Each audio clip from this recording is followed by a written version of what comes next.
Hey you guys, welcome back to Southern Latitudes. I'm Robin. We're going for round 2 with sowing of seeds. And I was blown away at how many questions you guys asked. Because that video went out late and you guys watched it. You had questions and good ones too. Some of it was addressed in the part that I lost. I lost a huge long clip in the round 1 first video of sowing these seeds.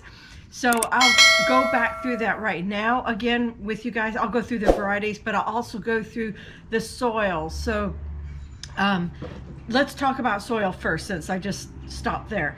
So I bought Jungle Growth soil this year to see if I could substitute it with, I had for years been using Miracle Grow moisture control, but it has been rising by multiple dollars every year, and I usually buy it in April when it's on sale, and 4 bags a year is normal.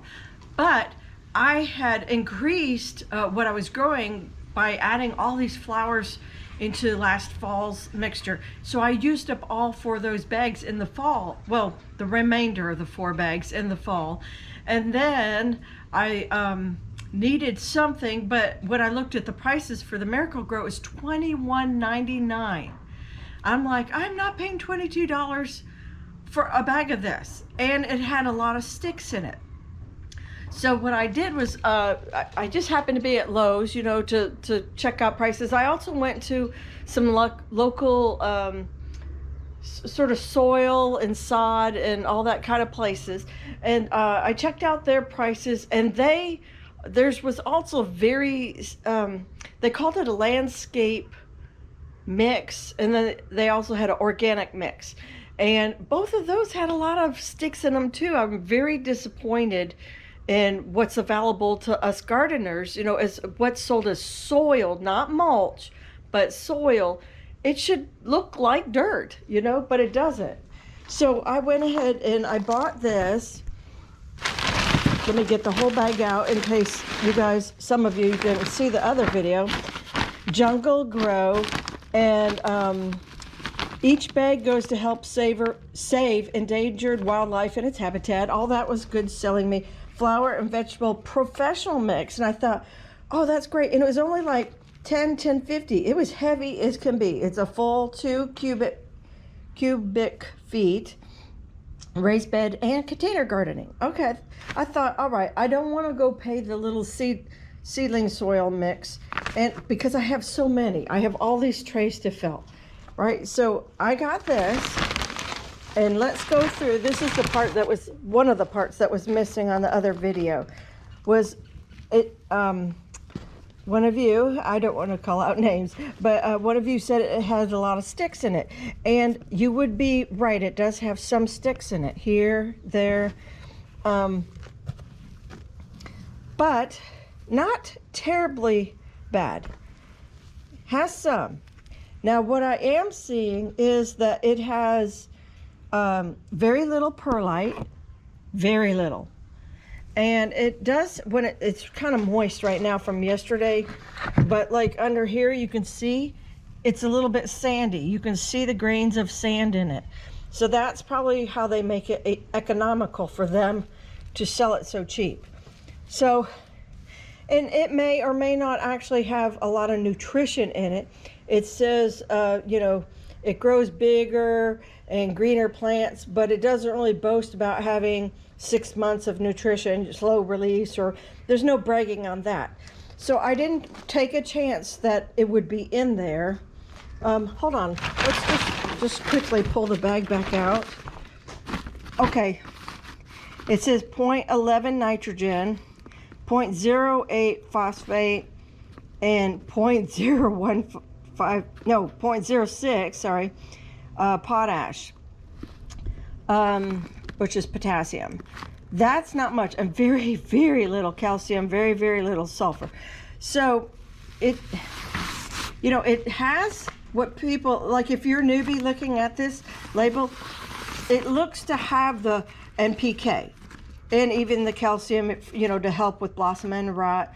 And I'm not sure, sulfur, I know that's important to some things, but I didn't want to risk that So I ended up putting in blood meal and bone meal.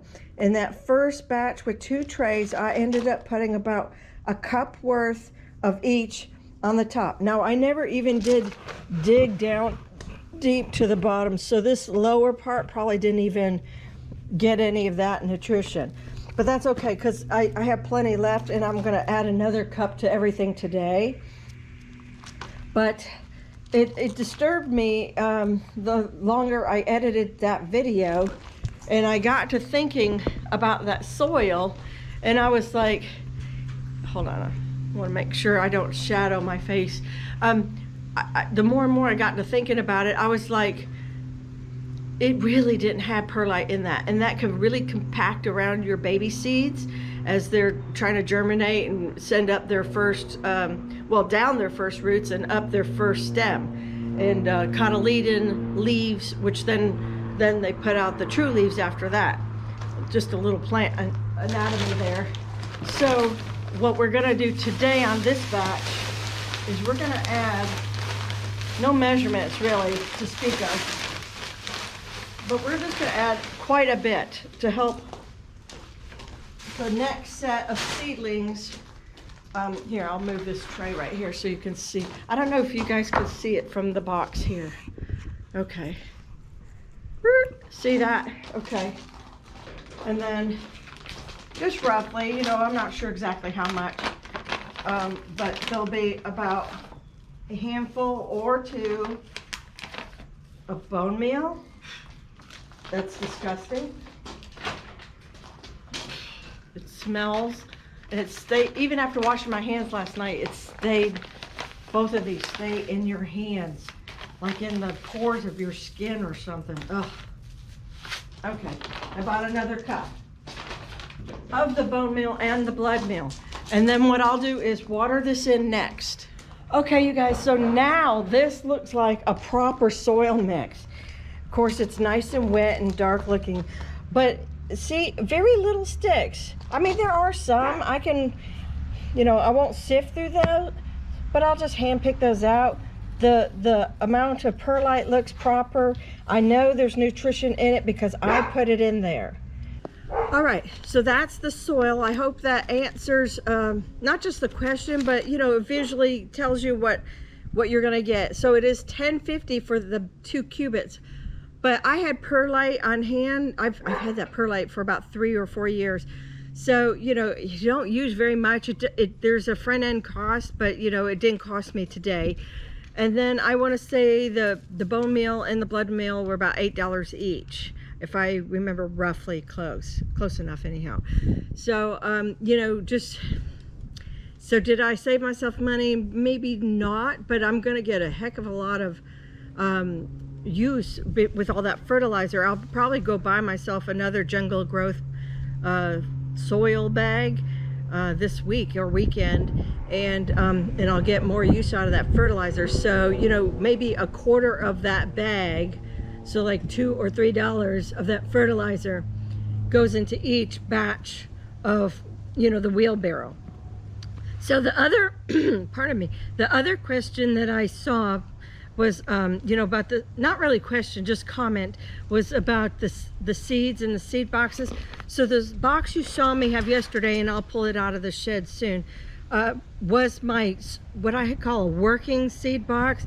It's out here, you know, it can get dirty and everything, but this is my actual new box. I know it's very popular to use those photo keepers, and those are really cool. I really do like those. But I think for me, I like an at a glance thing. I kind of like the library catalog. I was a huge library fan growing up. I loved going to the library, and I saw these at Hobby Lobby, and they have a little magnetized way they seal. So what I'm able to do is I just cut out, you know, a lot of Amazon boxes have gone through our house this past month, so I cut out these little dividers. So I have like A through, I think, S here, and then the rest I have tomatoes and watermelon and turnips on this side, and then we start flowers. This is a majority of my seed, and then the unusual side packets, you know, like the lettuce and stuff, the mixes and the collections are over here. I apologize for Buddy, he's on the hunt. But anyhow, so like today when I do tomatoes, I'll just pull all this out. This is alphabetized, and it's always kind of been that way, but you know, it became a mess. I ended up having like 3 different boxes up until this past weekend. So I combined, and you know, I would have like double or triple of a lettuce variety, for example. And so I combined all those into one packet, then, you know, went forward with that. I have a lot of tomatoes, especially on napkins. And I have unusual, you know, seed packet, like baggies. So this kind of allows me to flex a little back and forth with the sides. Flowers are here. I have more flowers in the house. I haven't got those all added. I imagine this box will be completely packed out by the time I find everything. And then, and I combined a lot of things, and then I threw away what I knew definitely didn't work here. Actually, I should have thrown this away. I can't do this just out of sentimental reasons. I really wanted to grow this Quaker Pie pumpkin, but it doesn't grow well in our area. So it grows great as far as vine, but it doesn't, and it put flowers on, but it won't grow the pumpkins themselves. So anyhow, that's my seed box, in case you're wondering. I thought about going back to, oh wait, I guess I pushed some stuff up. I was thinking about going back to Hobby Lobby, and they have these in all different sizes, and this was the biggest. I was thinking of getting a small size to use as a working box to pull in and out. They are kind of laminated, so I wouldn't say they're waterproof, but they can probably take a little sprinkle if you're running into the house or have high humidity and some, you know, mist or something like that, or if you accidentally get your hose water on it 1 or 2 times. It's great that way. And I think, and this actually fits in my fridge. I do refrigerate my seeds, and I'm hoping, and I think that prolongs the life of the seeds. We'll kind of know more about that and have a better way to determine that once we see what pops up with these trays. Also, I had a comment down below about lighting for seedlings, and you were telling me about your situation, but I've also seen it on all sorts of Facebook gardening groups where the seedlings are stretching up way too high. And in Central Florida and South Florida, quite honestly, you don't need that, because we are so mild. You know, we go up to the 70s so many times, and we may go down cool, and you may have to tote these in the house or a garage, or in, like I'm fortunate to have a shed, or you can put a tarp or blanket over them, you know, if you don't have any other things. But you know, blanketing is an option. You know, you might have to do that for a night or two to get through your freeze spells or your frost warnings or whatever. But for the most part, this is what I do. This is, let me back up a little bit. Hey bud, come here. He probably smells the blood meal in that, so I'll have to be a little careful not to leave him out unattended. Blood meal and bone meal do have strong scents, and so if you have dogs, cats, critters, possums, raccoons, anything, they could be attracted to this. And so there's always that risk. But anyhow, as you can see, there's, back on topic, full sun.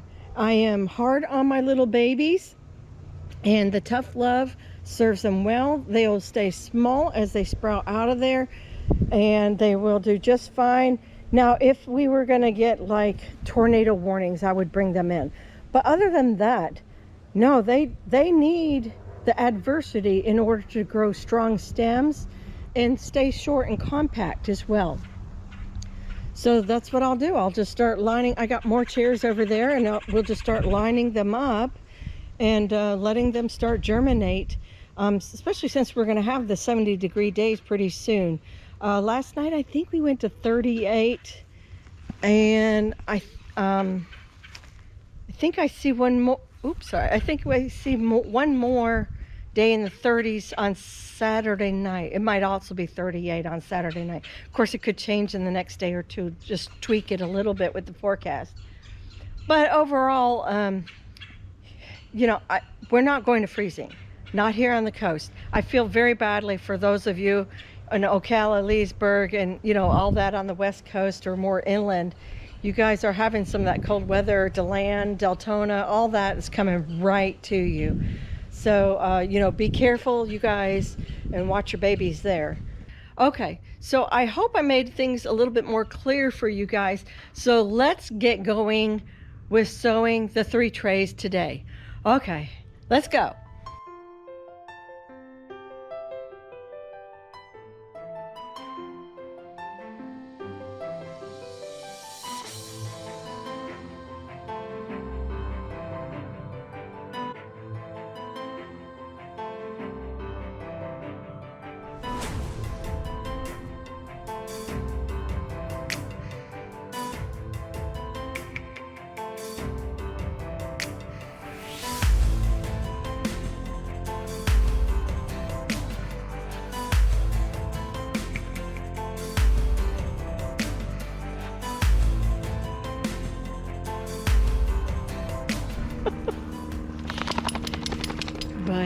Buddy. Anyhow, you guys, well, that concludes round 2. I've got 1 tray left for round 3, and that's going to be nothing but tomatoes as far, and maybe 1 row of marigolds, because I put 1 row in here, but that's not going to be enough to do me, because there's a lot. The seed was from 2019, and I really want to just, you know, get it all up and going and see if I can, you know, I'll throw it everywhere across the yard, you know. There's always homes, but I don't know how the germination rate is on it. So I just thought to myself, I don't want to just try like 9 or 9 times 2, because I put a couple in there. Let's just try all, whatever, 20, 30 of them and see what it takes. Okay, now on to the trays. I did this yesterday on the first 2 trays, and it ended up being a corrupt file. So let's go through. I was going to put all the pictures like down below of what they are, but you know, I can try some of that, but some of it might just become very taxing and then take me forever to get this video edited. I hate that word.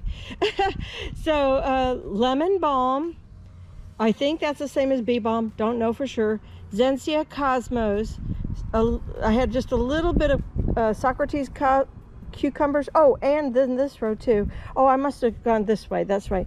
And marketer cucumbers, burpee cucumbers. That was really old seed. Another row of leeks, even though it's kind of off season. Warrior red, 3 of those warrior red bunching onions. 2 red Merlot lettuce. 2 bronze beauty lettuce, 1 white Lisbon bunching onion, 2 of them, 1 of borage, 1 of oregano, and 1 of Aunt Molly's ground cherry, and that's also some borage down there. Okay, second tray. This is I don't have luck usually with cherry caramel flocks, but I thought I would try it. And then this is lemon bee balm right here. For sure that one is. One of them was a packet somebody sent to me, and one of them was from the actual company. And then we have red tabby spinach here and a little bit here. We have coleus, mullen. Usually doesn't bloom to the 2nd year, I was told. Thank you, Lori.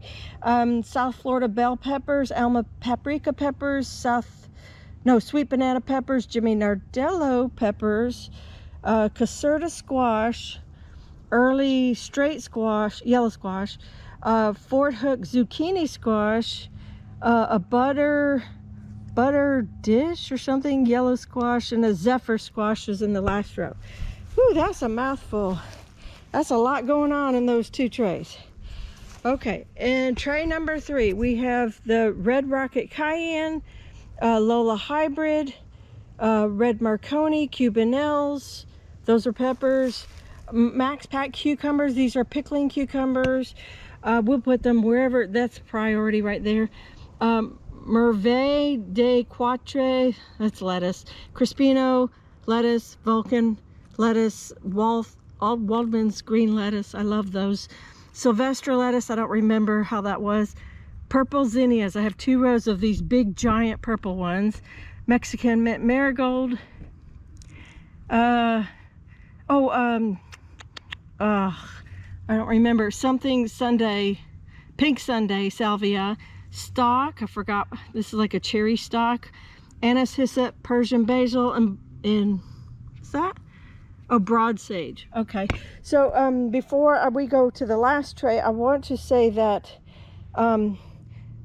I had tried stock and was not successful in the fall, but I was with the salvia and the anise hyssop, and so I'm really excited to add to what I've already got going.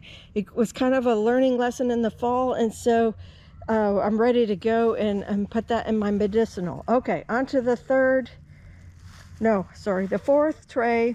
Okay, this last tray that I've done, and not the last of all of them, because the 5th one's going to be nothing but tomatoes, and I'll do that either later today or tomorrow, I'm not sure. But I have red flame cayenne. So the red rocket was super old. That might have been from like 2017. That was super old seed. So I did another row with a newer cayenne pepper. Jack loves cayenne, so whatever we get out of these, he'll be just a happy camper. Then I have cherry picked sweet peppers, which are the little round red ones. Greek pepperoncini, corbacci, friarello di Napoli. That's an Italian pepper. And I've grown this, it's been about 2 or 3 years since I've grown this, but I really do love it. Arroz con pollo pepper. Now this is a very, very slow growing, and we won't, even starting now in January, you don't see a pepper to like ripen until at least August to September. They're super slow, but super productive. The toothache plant right here, that's a novelty, but I enjoy having it. I'll throw it in the medicinal. Needs light to germinate, so we didn't cover it. This is, I had just a couple Lesia pepper seeds. Those usually don't germinate for me, but I put them in. Chives, these are saved seed from my very own little chive plant over there by House Garden. Tomatillas, Moby cherry tomatoes, parsley, just trying a different variety of parsley, different bag it came out of. More Alma paprika, because this is from 2023 seed, my own saved seed. So we'll see if that's any better than the old Alma paprika up there. Bouquet dill, California wonder peppers. Oh, by the way, I'll show you those. They're doing really good in the salsa garden. Market more cucumbers. I don't know why did I put so many of those in there. I guess we're going to throw everything around the fences in the front yard. Kajari melons, Lily Crenshaw melon. At least that's the best I could ID that one. And then marigolds in this last tray. Now, just a couple of updates before I let you go, because I feel like this video is getting really long, which is why I'm putting a 3rd round in with the tomato part. So I don't know if Jacqueline is watching, but my California wonder peppers, well, at least this is the best example I have. I also have one over here, but this one got to bloom before we went through the shortest day of the year. Look at the pepper starting on it. Very nice. 1 and 2 and 3 in there. I don't know if you could see those too well. And I think that's it, but that's what we got on a short day. And looks like they're going to survive and be early starts for the spring. So should, you know, of course I got to clean out everything and fertilize, but that should be, oh my goodness, really, really, really good. Oh, I see a bunch of broccoli heads over there. I better get over there and pick. Oh my gosh, I haven't even looked at this garden. It feels like in 2 weeks. I really don't even know what's going on with salsa, but look at this head. Unbelievable. Unbelievable.